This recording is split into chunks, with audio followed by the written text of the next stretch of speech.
Showbiz Fanatics, miss ang couple na si Rhea at Sanjo Marudo abay may inamin tungkol sa hiwalayang Catherine Bernardo at Mr. Daniel Padilla. Ang lahat ng yan, but before that, if you haven't subscribed yet to my YouTube channel, please don't forget to like, share, and subscribe at i-hit mo na rin ang notification bell for more showbiz updates. Of course, bago tayo magpatuloy, nais ko po muna magpasalamat sa lahat po ng mga legit viewers, subscribers at legit lover cards po natin na lagi nag-aabang at umaantabay sa lahat ng ating mga updates. Maraming salamat po sa inyong panunood. Today's video, ito na nga no, dahil matapos mag-trending ang lahat ng mga yung binebentang sports car nitong si Mr. Daniel Padilla, na kung saan sinasabi nga yun daw yung isa sa mga first owned sports car nilang dalawa ni Catherine, na parang nagbabawian na sila no. Pero alam nyo po ba na aside from those things, happenings dun sa buhay po ngayon ni Mr. Daniel Padilla and Catherine, meron po silang mga kaibigan no. Kung matatandaan ninyo, bago pa man po mangyari ang hiwalayan, talagang lahat ata ng mga lakad puro talagang grupo sila kung umalis ano, kasama yung kanilang mga showbiz friends. At isa na rito, bukod po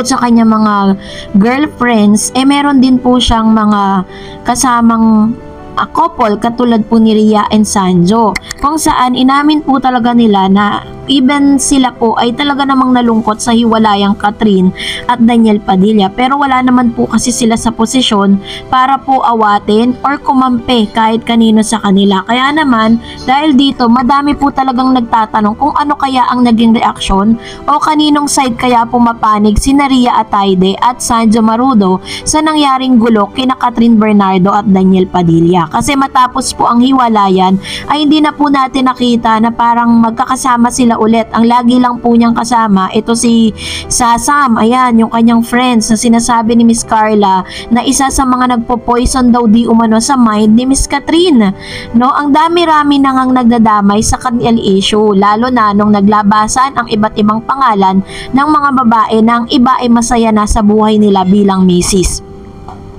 Sa ngayon kasi tila nawala na ang dalawa sa circle of friends ni Catherine. Sa recent event na pinuntahan ni Catherine, sina Maha Salvador, Rambo Nunez, Mas Ocampo, Alora Sasam, Loisa Andalio, pati na ang magjowang Joshua Garcia at Emeline Vigier ang kasama niya at ibang non-showbiz friends. Hindi na nga raw tulad noon na kung nasaan ang Katniel, nandun din si Rhea at Sanjo. Yun po kasi yung napansin ng ilan parang recently lahat po ng mga lakad ni Catherine na magkahiwalay sila ni Daniel, di na sila magkasama. So pinapatunayan lang dito ni Rhea at ni Sanjo na wala silang pinapanigan sa dalawa. Hindi na nga raw tulad doon na parang konting kibot magkakasama sila. So anyway, according naman po kay Miss Rhea, sa ngayon sobrang busy daw di umano niya sa kanilang serye ni Miss Jane Onyesa. Kaya naman pala hindi sila nakikitang magkakasama dahil meron palang proyektong ginagawa itong si Miss Rhea. At sabi niya nga mas game siya sa Tarayan, Bangayan, Sampalan scene kasama ang matalik niyang kaibigan na si Jane at sa teleserye nilang Nag-aapoy na Damdamin. Mas komportable daw di umano sa scene sa mga bangayan kasi alam niyang na magkakaibigan sila. So according to Miss Miss Rhea Ataide, na talagang masasabi niyang mahal niya daw si Catherine at si Mr. Daniel Padilla, kaya wala po silang ni isa sa kanila na parang mas pinapaboran. Kaya mas minabuti nga ng couple na ito na si Rhea Ataide and Mr. Sanjo Marudo na talagang gumawa na lang ng sarili nilang lakad. Ganon din naman si Mr. Daniel Padilla dahil may kanya-kanya na rin silang circle of friends na kung saan siya po ay may mga bagong friends na malayo dun sa mga showbiz friends niya no.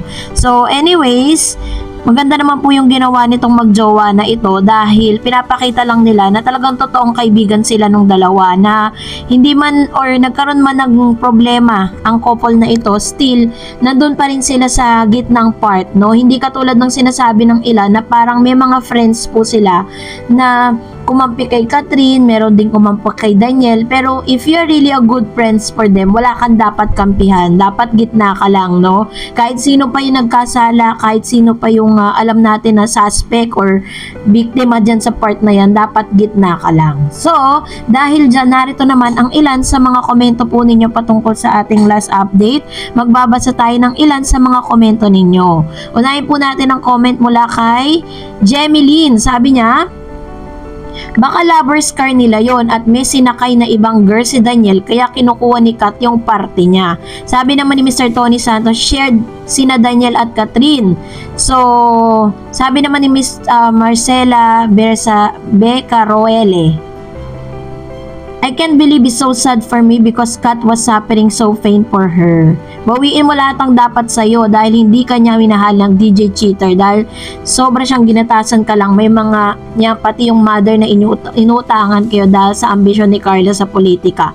Ito po yung sabi ni Miss Lenny Diwa. Ayan, so ito po mga aligasyon ito or akusasyon nito, hindi po tayo sure dyan ha, wala po tayong sureness na talagang may malaking kautangan nga ang nanay ni Daniel. Sabi naman ng isang user, kaya lang umalis si DJ kasi sa isang shooting sa movie at babalik din yun at di tayo maniniwala sa di legit na usapin at walang pinopost si Kat sa IG niya tungkol kay Miss K Abad, galing lang yan sa mga maritestro.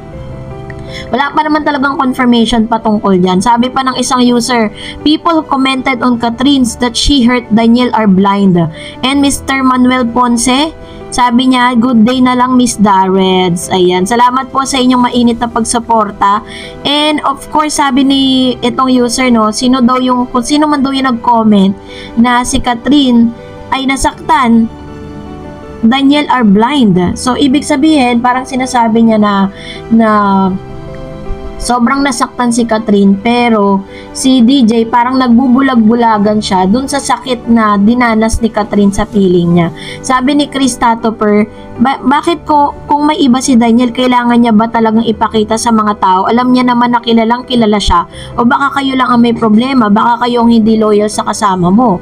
Ayan, so ito naman po yung kanyang komento, Actually, kapag po may mga photo sa naglalabasan na may kasama si Daniel, okay lang yun kasi hindi nila nililihim eh. Pero yung mga pictures na nililihim at bigla na lang po mag-show up sa public, yun po talaga yung medyo fishy, 'di ba? Pero as of now, let's give Daniel the benefit of the doubt. Malay naman natin na may mas malalim pang dahilan, no? Kaya nangyayari to kasi minsan, 'di ba? Sa ganitong usapin kasi parang sobrang lugmok na si Daniel eh. So, hayaan natin ang tadhana kasi lalabas at lalabas din naman ang katotohanan patungkol sa bagay na yan. Sabi ni Mr. Manuel Ponce, Miss Darreds, God bless, konti na lang po. 50,000 subscribers ka na, 1.5 na lang, sipagan mo pa, kaya mo yan, good luck sa'yo. Ayan. Salamat po Mr. Manuel Ponce sa inyong laging mainit na pagsuporta at panonood sa lahat ng mga updates po natin. Thank you so much. Kung nagustuhan mo ang video ito, huwag mong kalimutan mag-like, mag-share at mag-subscribe at i-follow mo na rin ang aking Facebook page for more updates. God bless everyone!